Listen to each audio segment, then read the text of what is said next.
Puji Tuhan, selamat pagi. Bergabung kembali di Morning with the Word di YouTube channel saya Mario Marcelo. Pagi hari ini kita mau ambil kekuatan dari kerajaan sorga lewat baca firman-Nya. Kita mau aktivitas, kita mau melangkah, dan kita percaya firman Tuhan, perkataan Tuhan memberi kita energi, kemampuan, semangat. Karenanya sebelum kita renungkan firman Tuhan, saya mengajak setiap kita ambil waktu berdoa. Mari kita doa. Bapa, dalam nama Tuhan Yesus, sebentar kami renungkan kebenaran-Mu. Kebenaran-Mu merdekakan kami, urapi hamba-Mu, urapi kami yang dengar, agar kebenaran firman Tuhan dinyatakan, membebaskan, memberi kuasa, memberi energi bagi setiap kami untuk melangkah di hari ini. Di dalam nama Yesus kami doa, haleluya. Amin. Sama-sama kita melihat dari Roma 8 ayat 32, dikatakan ia yang tidak menyayangkan anaknya sendiri tetapi yang menyerahkannya bagi kita semua, bagaimanakah mungkin ia tidak mengaruniakan segala sesuatu kepada kita bersama-sama dengan Dia. Baca ayat ini membuat saya menarik kesimpulan bahwa kebaikan Tuhan dalam hidupmu berlebihan, kebanyakan. Tuhan tidak membayar kita dengan harga yang pas-pasan. Dia membayar kita dengan kesayangan sorga, Yesus Kristus. Bahkan Yesus memberikan yang terbaik, nyawanya, tubuhnya, darahnya. Dia bayar kita tidak pas-pasan. Dia bayar kita, saya menyebutnya kebanyakan, kelebihan. Sehingga apalagi yang bisa menipu pikiran kita? Apalagi yang bisa membuat kita menjadi tertipu, terpedaya bahwa kebaikan Tuhan untuk keuangan, kesehatan, rumah tangga, karir, pas-pasan. Kebaikan Tuhan untuk hal-hal di hidup kita, seluruh aspek hidup kita, saya menyebutnya kebanyakan, kelebihan.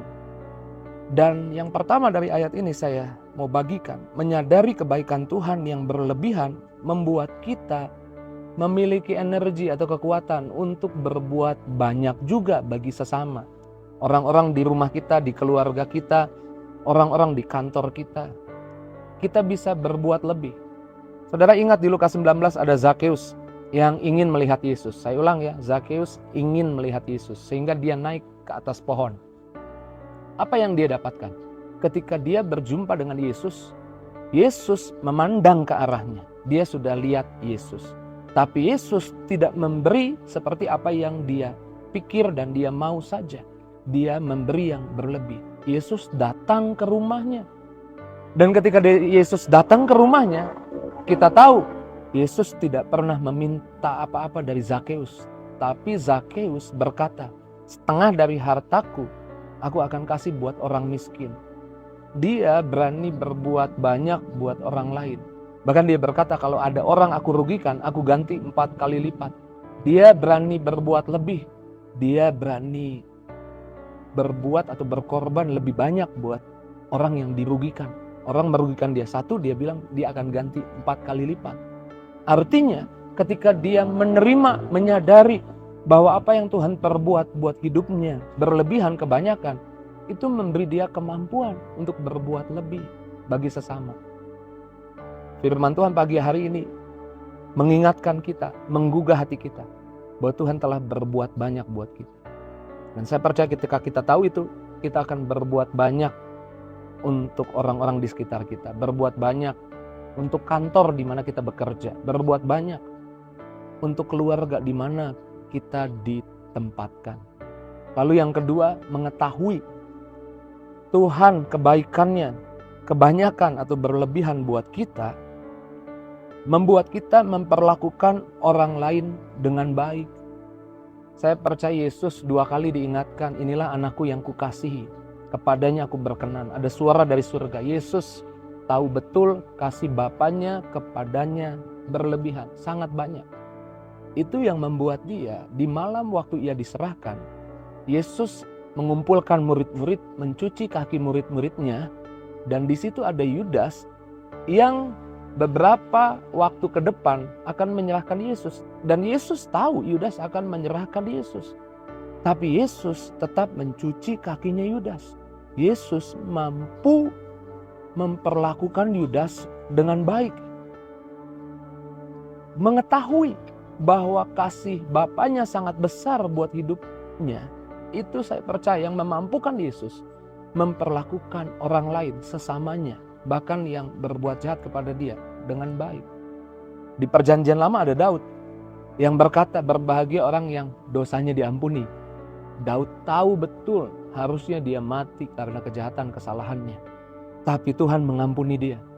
Dia tahu bahwa Tuhan mengasihi dia banyak, kebaikan Tuhan buat dia banyak. Satu kali ketika dia berjalan, ada Simei, keluarga Saul, yang mengolok-ngolok Daud, mengejek Daud, teriak-teriak mengejek Daud. Pasukan Daud, Abisai berkata kepada Daud, izinkan aku menyeberang, memenggal kepala Simei. Tapi Daud berkata, jangan lakukan itu.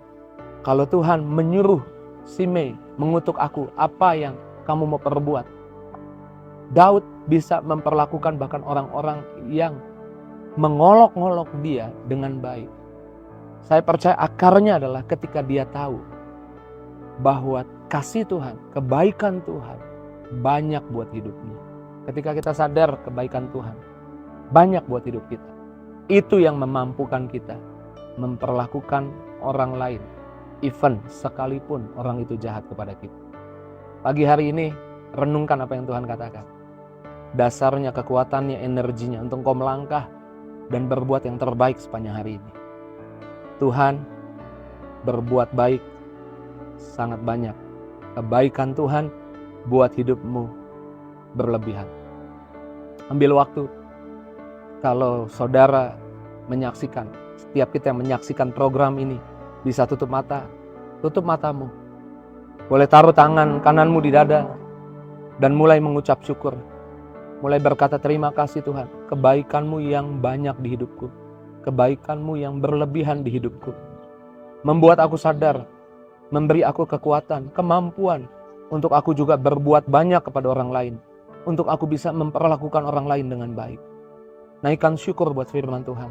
Ambil waktu. Bahkan kalau saudara di tempat di mana engkau ada, boleh mau angkat tangan, kau boleh angkat tangan. Biarlah pengurapan yang baru, kesegaran dari surga mengangkat semua rasa amarah, rasa kecewa, rasa khawatir, rasa takut. Dan kita akan masuk melangkah pagi ini dengan kesegaran baru dari kerajaan surga. Mari puji namanya, tinggikan dia. Yesus, engkau layak dipuji, Yesus engkau layak disembah. Engkau yang akan berbuat baik, engkau yang telah berbuat baik, dan engkau yang terus berbuat baik di hidupku, di keluargaku. Naikkan syukur. Terima kasih Tuhan. Terima kasih. Kau sangat baik. Teramat baik. Teramat baik. Kami naikkan pengagungan. Kami naikkan pujian. Kami naikkan syukur bagimu Tuhan. Terpujilah namamu. Di dalam nama Yesus. Dalam nama Yesus. Haleluya. Bersama-sama kita katakan amin. Kita sudah berdoa dan kita sudah renungkan firman. Waktunya kita percaya kebaikan Tuhan yang banyak terjadi hari ini buat kita. God bless you. See you.